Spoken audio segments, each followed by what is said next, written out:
Evet.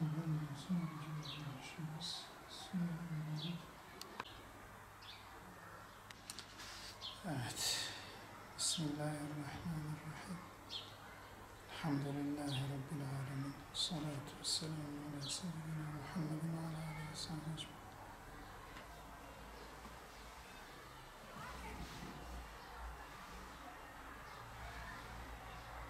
ecmaîn. Euzu billahi mineşşeytanirracim.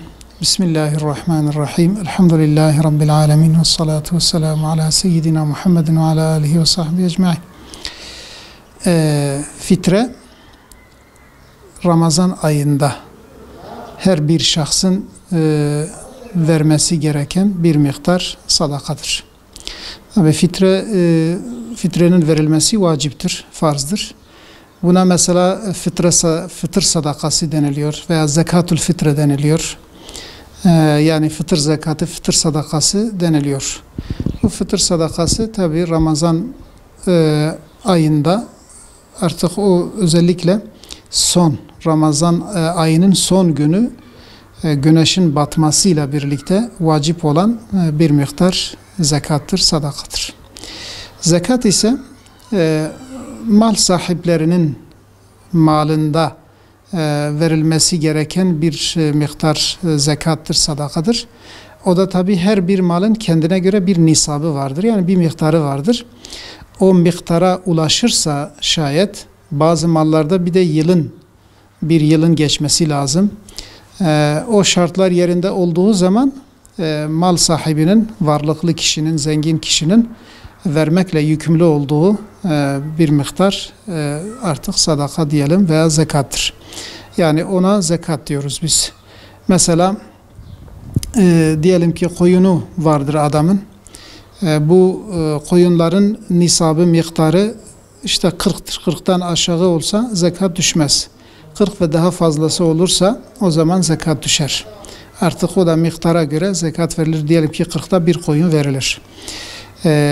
Ziraat sahibi, ziraatla ilgilenen kişi mesela eğer Şafii mezhebine göre buğday, arpa, mercimek, fasulye, pirinç, nohut gibi şeylerle eğer uğraşıyorsa bunların da mesela zekatı verilir.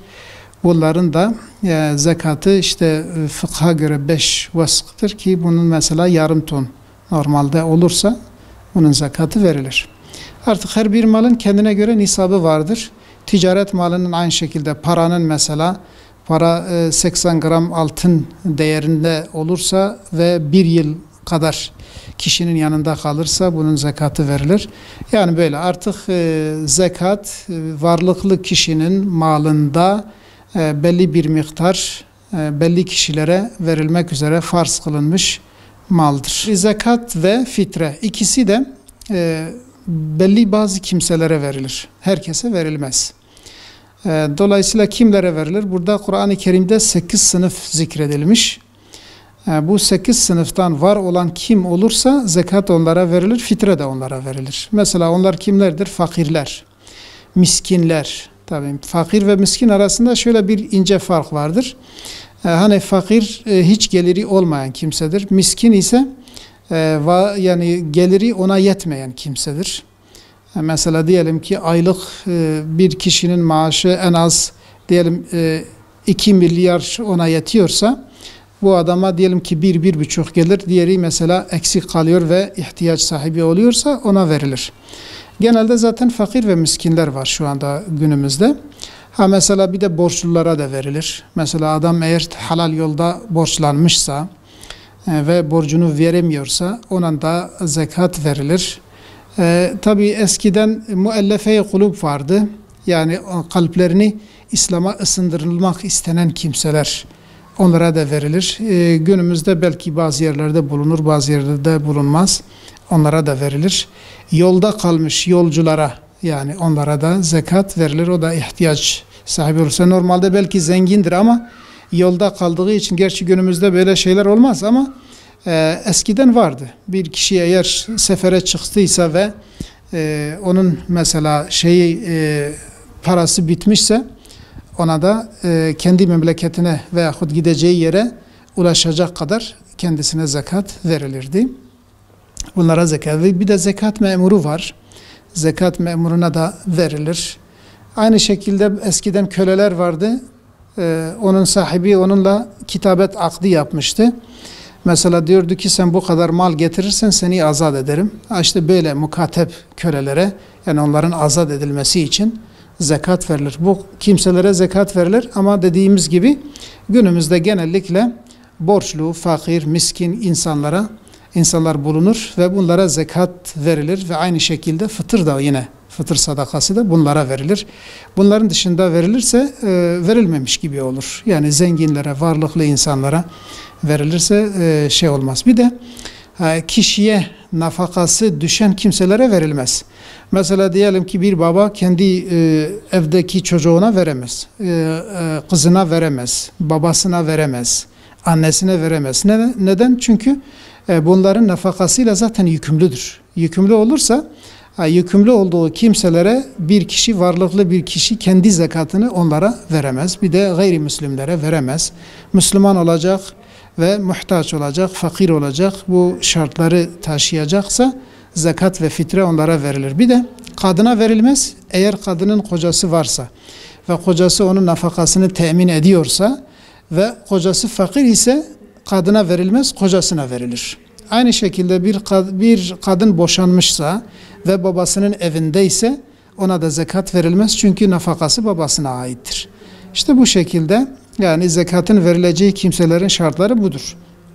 Nafakası başkasına ait olmayacak, Müslüman olacak, fakir veya miskin veya borçlu olacak. İşte böylelere zekat verilir. Aynı şekilde fıtrede bunlara verilir. Kim zekat verir? Biraz önce zaten onu biraz açıklamıştık. Mal varlığı olan kimse zekat verir. Bu da bu şartla. Eğer o mal varlığı, yani o varlık, o mal belli bir miktara gelmişse, yani nisap dediğimiz miktara gelmişse, ki dedik ki her bir malın kendine göre nisabı vardır. Paranın nisabı diyelim ki 80 gram altın kadardır. Zaten altının da yine altın 80 gramdır. Gümüşün mesela 200 dirhemdir. Ondan sonra ziraat ürünlerinin kendine göre nisabı vardır. Fakat ziraat ürünlerinde yılın geçmesi şart değil. Elde edilir edilmez verilir zekat. Fakat ticaretin, bir de paranın, bir de koyun, hayvanların falan, onların zekatı ise onlar bir yıl geçmesi lazım. Yani mal varlığı, yani mal sahibinin yanında bir yılı geçerse ve o yıl geçtikten sonra zekat verecek kadar malı varsa zekatı verecektir. Yani bu mal varlık, yani mal sahipleri zekat verirler. Yoksa malı var ama düşüktür. Ticaret ediyor ama 80 gram kadar malı yoktur. Yani dükkanında o kadar eşya yoktur, parası yoktur. Hesabında o kadar para yoksa o insan zekat vermez. Günümüzde dedik zaten kimlere zekat verilir? O verirken o verilecek kimsenin zekata hak etmiş midir? Gerçekten kendisine zekat düşecek kimselerden midir? Onu iyice dikkat etmek lazım. Ve bir de verirken yani niyet lazımdır. Mesela o zekat niyetiyle vermek gerekir. Fıtır da öyle, zekat da böyle. Veren kişi illa sözle söylemesi şart değil. Yani bu benim zekatımdır, sana veriyorum, bunu kabul et demesi şart değil. Yeter ki o kalbinde niyet edecek veyahut da kendisine bir vekil tutabilir. Mesela benim zekatımı ver işte fakirlere. Ki günümüzde bu zaten belki daha çok kullanılan bir üsluptur. Özellikle bu hayır müesseseleri açılmış, hayır dernekleridir falan. Bunlara veriliyor ve bunlar da daha çok mesela fakir kimselere daha rahat bir şekilde ulaşabiliyor, tespit edebiliyorlar. Dolayısıyla en muhtaç kim ise zekatı ona vermek lazımdır. Ona dikkat etmek lazım ve dolayısıyla zekatının yerini bulması şarttır çünkü. Yoksa zekatı onun boynunda kalır, burada mesul olur. Bizim hem kendimize yani hem de Müslüman kardeşlerimize yani tavsiye edeceğimiz bu konuda şunu söylemek istiyoruz. Yani biz mümkün mertebe zekatımızı zamanında verelim yani. Eğer bir malımız varsa, bir miktar malımız varsa ve bu malımız eğer zekata ulaşmışsa bunu geciktirmek günah olur. Dolayısıyla geciktirirsek hem malımızın bereketi gider, hem günah kazanmış oluruz ve fakir fukaranın hakkına bir nevi el koymuş oluruz, gasp etmiş oluruz.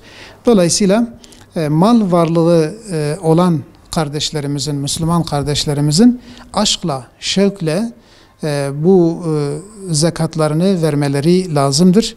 Zekatlarını verirlerse fakirlerin gönüllerini alırlar. Fakirler onları sever, onlara dua eder. Fakirle zengin arasında bir muhabbet oluşur.